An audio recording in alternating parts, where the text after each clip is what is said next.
The ultimate act of magic is to create something out of nothing, and talent shows around the world have witnessed the best of magic in recent years.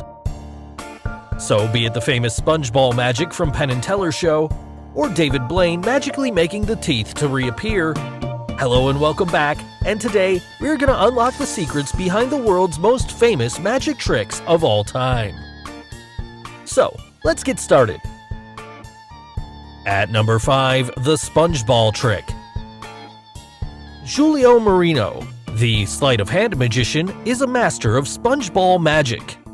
In one of the episodes of the Penn and Teller show, he performed quite a few tricks using the sponge balls. To start off his act, he first magically appears sponge balls out of nowhere.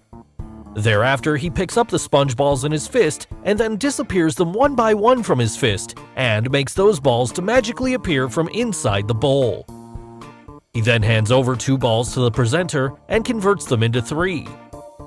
Finally, he keeps on converting the sponge balls into multiple balls out of nowhere. And rightly so, the judges called him by the name Chien of Sponge Balls. So, how did he do it? Well, here's the secret. To execute this act, it requires a lot of patience, and the key skills are palming the ball, using your fingers, misdirection, and sleight of hand. Also, before the act started, he already set up his pockets and sleeves with sponges. The pockets were so loose that it's easier for him to reach into them. He also hid a sponge underneath the bowl and in his hand. Now, for the first part, to make the first 2 sponges appear inside the bowl, he had already grabbed them from the hidden place and concealed it behind the closed fist, and then only pretends to make the ball appear from the bowl.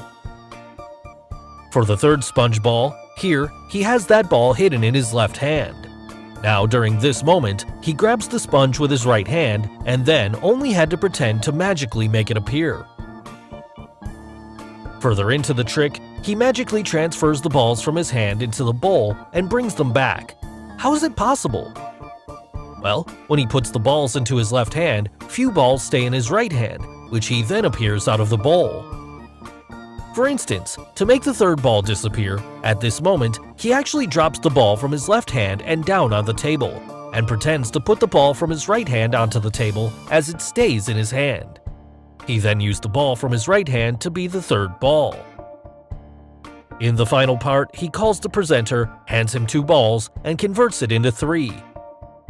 Well, for this trick, he actually puts 3 balls into her hand from the start and made it look like 2. 1 was hidden in his palm, while he gathered 2 balls from the table. Further, to multiply the balls in her hand, he always loaded at least 1 ball in his hand in a clever way by reaching into the pocket, thereby always keeping the count of balls on the table to 3. And this is how he fooled the judges. At number 4, pulling out the teeth trick. Be it the famous endurance acts or the amazing sleight of hand magic, David Blaine can do anything to everything. Here you can see him checking the teeth of few people, and then selects a girl with a slightly longer tooth. He then pulls out few teeth of that girl in front of all the people. She even shows her missing teeth. Thereafter, he amazingly brings back the missing teeth by just blowing air in her mouth to end this amazing act. So, how did David make the teeth to reappear back? Well, here's the secret. The girl that David selects is also in on this trick. You can make this out by observing that girl, where you can see her giving cues to David.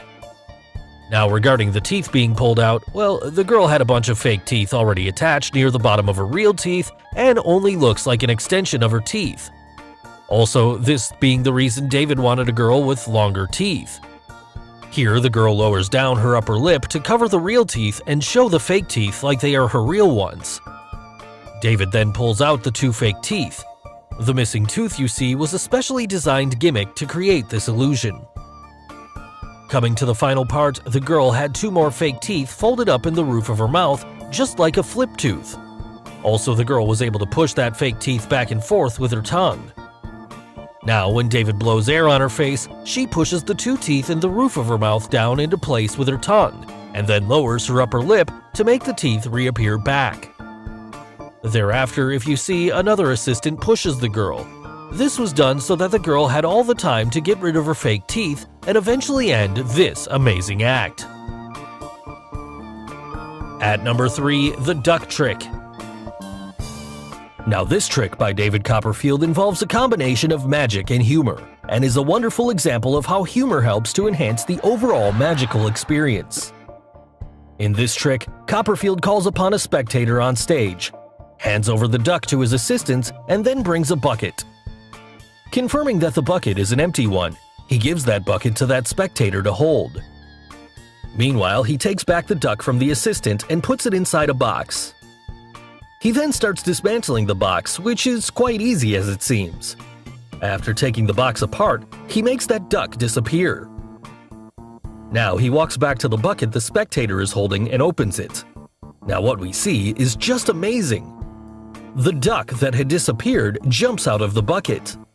And it seemed as if the duck was teleported from the box to the bucket. And to add to the excitement, Copperfield even goes on to repeat the trick in slow motion. So, how did he do it? When you first look at the empty bucket, Copperfield manages to convince everyone that the bucket is indeed empty. But if you look at it carefully, you'll notice that the bucket is half covered, and its interior is not entirely visible. The reason is simple. There's something hidden inside that bucket. So, what could it be? Well, it has to be the duck. The duck was not magically teleported from the box into the bucket. Instead, it was there, hidden inside from the very beginning of the trick. As magicians like Copperfield are quite good at hiding things in very small spaces. So the duck was probably hidden under half of the lid of the bucket. Also, there's not just one, but 2 ducks used for this trick. So the question arises, where exactly the other duck disappeared to from the box? The answer's quite amazing. The duck inside the box was a fake one. And the 2 real ducks were the one which Copperfield showed us at the start, and the other one was hidden inside the bucket. He first showed a real duck and handed it to his assistant. In the later part, he returns back to the assistant to retrieve the duck. However, that is not the same duck. Rather, it's a fake duck. When the audience was busy watching Copperfield perform, his assistant had switched the real duck for a fake, inflatable duck. And when Copperfield comes back for the duck, he gets the fake one. Now this fake duck can easily be deflated in very quick time. The moment he puts that fake duck in the box, he deflates it, and then after taking the box apart, he easily removes it together with one of the plates. Finally, all he did was walk back to the bucket, open the lid, and release the real duck, which was waiting for her turn all this while. At number 2, the disappearing card trick. There are only a few magicians in the world who are really good at their sleight of hand skills. As you can see here, the magician puts the cards on that table, but they magically disappear. After some time, he reappears back those missing cards. Even the famous magician Chien has performed this trick on America's Got Talent. So, how did the magician perform this trick, and where exactly do the cards disappear? The secret lies in the amazing sleight of hand skills displayed by the magician. If you see carefully in this picture, the magician hides the cards in his hand and conceals it behind his fingers. The camera angles are placed in a way which creates the illusion as if there's nothing in his hand. But if you look from the backstage, he was holding the cards this way. But where exactly did he throw the cards? Well, some of you'd think that he throws the cards on the floor, but that's not the case here. Otherwise, how would he bring those missing cards back again? Instead, there's a secret pocket built in at the back of that table where he threw all those cards. After some time into the trick, he pulls those cards out of the pocket and reappears them back again. He repeats the process quite a few times to deceive everyone around. So finally, the number 1 trick on our list, vanishing in a junkyard. Criss Angel, the magician known for his mysterious tricks, performed a vanishing act on the famous TV series Criss Angel Believe. Here's what he did. The act takes place in a junkyard. He stands on a table with his hands tied and the rope is held by 2 of his assistants. The cloth cover is then pulled up and what do we see? Criss vanishes behind that cloth in a matter of seconds. So, how did he do it? Well, here's the secret. To understand how he broke free from chains, well, the chains that tied Criss were fake and were held by 2 assistants using rope at each end. Now, after the cloth is raised up, if you look at this man, you can see the end of the rope being pulled up quickly as it gets shorter. Yes, the man releases the rope, which allows Criss to tie the fake chains together in a very quick time. He then vanishes behind the cloth as his assistants display their acting skills. Now, coming to how he vanished behind the cloth, we'll look at a few things. In these 2 frames, just notice how the shadow of the man behind him changes when they bring the camera down. At first, his shadow is ahead of him, but only after a few seconds into the trick, the man on the backside has his shadow behind him.